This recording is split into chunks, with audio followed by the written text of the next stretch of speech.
नमस्कार बच्चों, जल ही जीवन है इस पाठ में फिर से एक बार आपका स्वागत है। आज हम सुगम भारतीय पाठ्यपुस्तक से पाठ क्रमांक 2 पढ़ने जा रहे हैं, जिसका शीर्षक है जल ही जीवन है। जल ही जीवन है इस पाठ का यह सेशन क्रमांक 2 है।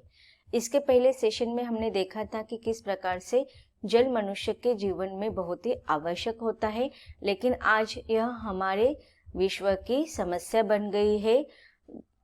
इसी कारण जल संरक्षण के कुछ वैज्ञानिक तकनीकों का उपयोग करके हमें इस धरोहर को बचाना है। अब पाठ्यपुस्तक निकालेंगे और अगले परिच्छेदों को हम समझेंगे। राजस्थान के जिन क्षेत्रों में पारंपरिक विधियों से जल संरक्षण का काम हुआ है, वहाँ की स्थिति अब पूरी तरह बदल गई है। अब देखिए, यहाँ पर राजस्थान के बारे में बताया गया है कि एक समय था कि वहाँ पर आज हम देखते हैं कि पूरे संसार में पानी की समस्या है, जल की समस्या है, लेकिन राजस्थान में तो बिल्कुल भी पानी नहीं रहा करता था। लेकिन उस समय किस प्रकार से उस समस्या का समाधान निकाला गया है, इसका वर्णन इन परिच्छेदों में किया गया है। राजेंद्र सिंह, इनके द्वारा राजस्थान में यह जल की संरक्षण की जो समस्या थी वह किस प्रकार से कम हुई, इसके बारे में हम थोड़ा समझेंगे।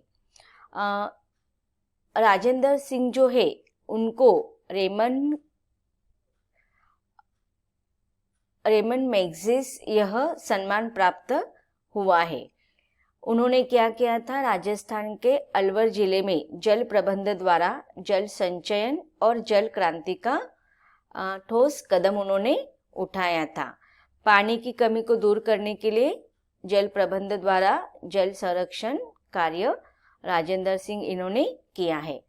दुख और कमजोरी में समाज का साथ देने के विचार से राजेंद्र सिंह अक्टूबर 85 में राजस्थान के अलवर जिले के किशोरी गांव में पहुंचे थे। वे समाज को शिक्षित करना चाहते थे, अर्थात शिक्षा यह उनका ध्येय था। वहाँ के गांव के ग्रामीण लोगों को वो शिक्षित करना चाहते थे, लेकिन वहां आकर उनका शिक्षा के पूर्वाग्रहों को किला टूट पड़ा। गांव के बुजुर्गों ने उन्हें बड़ी नेक सलाह दी थी। उस समय सलाह यह थी कि पढ़ाई से पहले पानी, अर्थात वहां के लोगों की पढ़ाई यह दुय्यम समस्या थी। प्रथम समस्या थी उनकी जल की। सूखे से बरसों से जूझ रहे उन बूढ़ों लोगों ने ज्ञान और समाज की दशा को देखकर राजेंद्र सिंह को ये बात जच गई। उन्हें लगा कि समाज को वाकई पढ़ाई से पहले पानी की जरूरत है, और अपने साथियों के साथ तब उन्होंने पानी बचाने और बढ़ाने का काम करने का ठान लिया। और इस प्रकार से उन्होंने जल संरक्षण एवं जल क्रांति की राजस्थान के अलवार जिले के किशोरी गांव से उन्होंने शुरुआत की है। अब उन्होंने किस प्रकार से कार्य किया है ना, इसका वर्णन इन परिच्छेदों में दिया है। राजस्थान के जिन क्षेत्रों में पारंपरिक विधियों से जल संरक्षण का काम हुआ है, वहां की स्थिति अब पूरी तरह बदल गई है। अब देखिए, जब राजेंद्र सिंह वहां पर गए थे तो उन्होंने देखा था जल की कितनी समस्या वहां पर थी। पीने के लिए भी पानी नहीं मिला करता था। तो वहाँ पर उन्होंने वही के गांव के लोगों का और बाकी जो आजू बाजू में जो गांव थे उनके लोगों को इकट्ठा किया और उनके सहायता से इस प्रकार के जल संरक्षण के कार्य किए। तो कौन से कार्य किए उन्होंने? भूजल स्तर के बढ़ने से क्या हुआ, कुएं जी उठे कि जो कुएं मृत थे, अर्थात जिन कुएं में पानी नहीं था वहाँ पर उन्होंने क्या किया, उन कुओं को उनके कुएं के अंदर की जो पहले गंदगी थी उसको निकाला, और उसके साथ साथ भूजल स्तर बढ़ाए उन्होंने। और इससे क्या हो गया कि हरियाली वापस आ गई, धरती की उर्वरा शक्ति लौट आई। उर्वरा शक्ति मतलब उपजाऊ। अब उपजाऊ कब होती है? वह जब पानी होता है तब उर्वरा शक्ति धरती की उपजाऊ बन जाती है, और इससे फसल चक्र भी बदल गया। अब फसल चक्र बदल गया का अर्थ क्या है यहाँ पर कि बहुत सारे स्थानों पर पानी न होने की वजह से बरसात के दिनों में जो पानी होता है उन पानी के आधार पर ही फसल उगाई जाती है, अर्थात साल में एक ही बार फसल उगा सकते हैं। लेकिन जहाँ पर बहुत ज़्यादा पानी होता है वहाँ पर साल में 2 बार या 3 बार भी फसल उगा सकते हैं। तो इस प्रकार से फसल चक्र भी बदल गया। जहाँ पर राजस्थान जैसे गाँवों में, राजस्थान जैसे राज्यों में साल में सिर्फ एक ही बार फसल उगाई जाती थी, लेकिन जल संरक्षण के इस सहयोगिता की वजह से क्या हुआ, फसल का चक्र बदल गया। वहाँ पर साल में 2 बार या 3 बार फसल निकालने लगे। अरावली की पहाड़ियों पर फिर से पेड़ पौधे उगने लगे हैं। जल संरक्षण के लिए हम सब मिलकर प्रयास कर सकते हैं। अब देखिए यहाँ पर जो राजेंद्र सिंह ने जो कार्य किया है वो उनका अकेला, भले ही सोच उनकी थी, प्रारंभ उनसे थी, लेकिन गांव के लोगों को इकट्ठा किया और इकट्ठा होने के कारण कि सारे लोगों ने वहाँ पर अपनी एकता बताई और एकता के कारण ही यह प्रयास सफल हुआ। तो यहाँ पर यही बात बताई गई है कि जल संरक्षण के लिए हम सब मिलकर प्रयास कर सकते हैं। जैसे छोटे छोटे बांध बनाए जाए। अब देखिए शुरुआत हमें अपने से करना है। हम जिस गांव में रहते हैं, जिस स्थान पर रहते हैं, वहाँ पर हमें क्या करना चाहिए, बरसात का जो पानी होता है उसका संचय करना चाहिए। बरसात के पहले हमें क्या करना चाहिए, गाँव में जहाँ पर हम रहते हैं वहाँ पर छोटे छोटे बांध बनाना चाहिए, जिससे क्या हो जाएगा, बरसात का पानी उसमें इकट्ठित हो सकता है। सूख चुके कुएं बावड़ियों को गहराकर उन्हें फिर से जीवित किया जाए तथा नदियों को आपस में मिलाया जाए इत्यादि। बरसाती पानी का संरक्षण अत्यंत आवश्यक है। अब देखिए बरसात में इतनी बरसात होती है, वहाँ का जो पानी होता है बरसात का वह ऐसे ही बर्बाद हो जाता है। लेकिन उस बरसात का पानी का अगर हम सही इस नियोजन करके उसको बचाएंगे तो यह हमें प्रकृति की द्वारा दिया गया नैसर्गिक साधन संपत्ति है।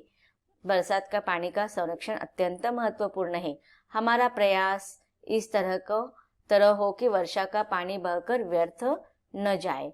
उस पानी को छोटे छोटे बांध बनाकर रोक लिया जाए।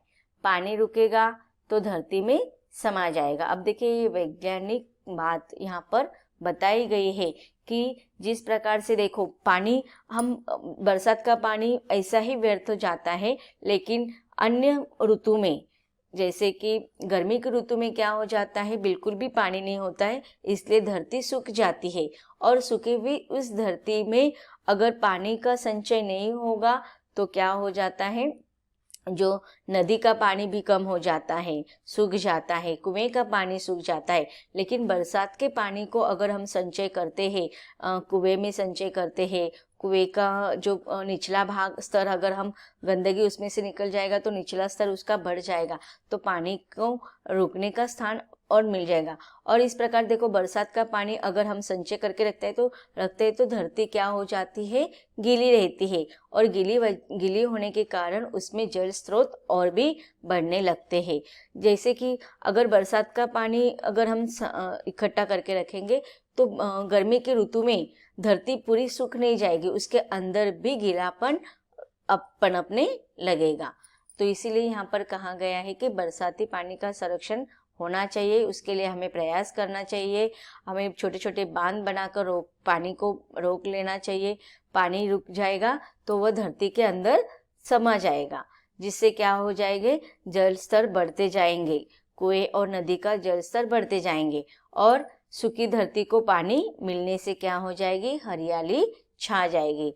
खेती को भी इस पानी का लाभ हो सकता है। बरसात में देखो जो भी पानी हम इकट्ठा करेंगे, बरसात के दिनों में उसका उपयोग नहीं करेंगे, क्योंकि बरसात का जो नेचुरल वर्षा का पानी होता है उस समय हम खेतों में उसका उपयोग करेंगे। लेकिन कुएं का पानी या बांध का पानी या नदी का पानी हम क्या कर सकते हैं, उसको इकट्ठा करके संचय कर सकते हैं और बरसात के बाद गर्मी की ऋतु में उसका उपयोग हम कर सकते हैं। तो इससे इस प्रकार हरियाली पूरे संसार में हर ऋतु में हमें दिखाई देगा।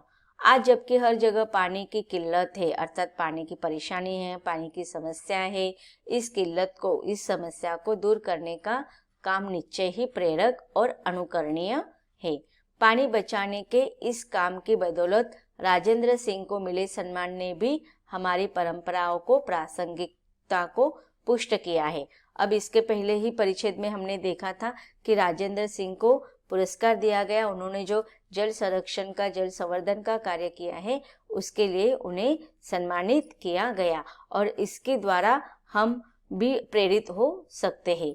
निस्संदेह इन्हीं परंपराओं पर विश्वास कर राजस्थान के अलावा मध्य प्रदेश, उत्तर प्रदेश और गुजरात में कई जगह जल संरक्षण का काम हुआ है। अब देखिए, अगर एक राज्य का विकास होता है, तो एक गांव का विकास होता है, तो उसका अनुकरण अन्य गांव के लोग भी करते हैं। तो इस प्रकार राजस्थान के अलमारा जिले के एक छोटे से गांव से यह कार्य आरंभ हुआ और राजस्थान का यह विकास अन्य राज्यों के द्वारा भी प्रशंसनीय मानकर उसका अनुकरण किया गया। अब राजस्थान के अलावा यह कार्य कौन से स्थान पर हुआ है? मध्य प्रदेश, उत्तर प्रदेश और गुजरात, जहाँ पर हमेशा पानी की समस्या, जल की समस्या रहती थी, लेकिन वहाँ पर भी जल संरक्षण का कार्य होने से हरियाली सारे जगह पर छा गई है। राजस्थान में अगर परंपराओं को आधार बनाकर काम हो रहा है, तो गुजरात में कुछ काम वैज्ञानिक तकनीक की मदद से लेकर भी चल रहा है। अब देखिए, यहाँ पर परंपराओं के आधार पर, अर्थात उन्होंने क्या किया, आधुनिक वैज्ञानिक तकनीक का उपयोग नहीं किया। राजस्थान में जो साधन सामग्री उनके पास उपलब्ध थी, बूढ़े बुजुर्गों का तजुर्बा उनको वहाँ पर उपयोग में आया। उन्होंने क्या किया, अपने जो स्थान थे, जो भी बचे हुए स्थान रहते थे खेती के या पहाड़ी जो स्थान थे, वहाँ पर उन्होंने छोटे छोटे बांध बनाए। तो उन बांध में पानी, बरसात का पानी इकट्ठा होने लगा। या फिर कुएं को क्या किया, कुएं की जो गंदगी थी उसको निकाला, तो कुएं का स्तर निचला हो गया और उसमें पानी ज़्यादा, बरसात का पानी ज़्यादा इकट्ठा होने लगा और कुएं के द्वारा या फिर जो बांध के द्वारा पानी इकट्ठा हो रहा था वो धरती में समाने लगे। तो ये पारंपरिक परंपराओं के आधार पर ही उन्होंने जल संचयन का कार्य और जल संरक्षण का कार्य किया। अब देखिए, जहाँ पर परंपराओं का आधार लेकर जल संरक्षण का कार्य हुआ, तो कुछ स्थानों पर वैज्ञानिक तकनीकों का उपयोग करके, जैसे कि गुजरात में किया गया। अब कौन सी वैज्ञानिक तकनीकें हैं, यहाँ आगे बताई गई है। वैज्ञानिक तकनीक की मदद उस स्थान की पहचान करने में ली जाती है जहाँ पर पानी इकट्ठा किया जा सकता है, और इस तकनीक को किस नाम से जाना जाता है? रिमोट सेंसिंग, इस नाम से। रिमोट सेंसिंग एक आज की आधुनिक वैज्ञानिक तकनीक है जिसके द्वारा क्या किया जा सकता है, उसके उपयोग से, उसके माध्यम से धरती के किसी भी हिस्से का चित्र लिया जा सकता है। इन चित्रों में धरती की आंतरिक रचना स्पष्ट हो जाती है। आंतरिक रचना जानकर यह अनुमान आसानी से लगाया जा सकता है कि कौन सी जगह पानी जमा किया जा सकता है, और इससे यह भी पता चल जाता है कि जमीन के भीतर पानी किस गति से रिसेगा।